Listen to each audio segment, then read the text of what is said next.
உள்ளாட்சி அரசு செய்தியால் இணைவோம். வாலாஜா அருகே தள்ளுவண்டி ஹோட்டல் கடையில் கள்ள ரூபாய் நோட்டு புழக்கம்.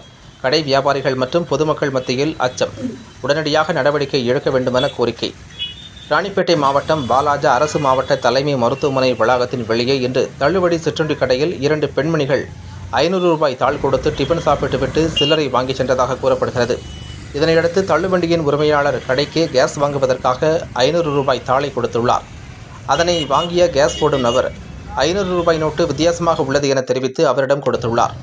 தொடர்ந்து தள்ளுவண்டி உரிமையாளர் அருகே உள்ள வங்கிக்கு சென்று அதிகாரிகளிடம் கொடுத்து சோதனை மேற்கொண்ட போது 500 ரூபாய் நோட்டு கள்ளநோட்டு என தெரிய வந்தது. இதனைத் தொடர்ந்து ரூபாய் நோட்டை கொடுத்த 2 பெண்மணிகள் யார் என்று தேடி பார்த்ததாகவும், ஆனால் அதற்குள் மாயமாகி விட்டதாக தெரிகிறது.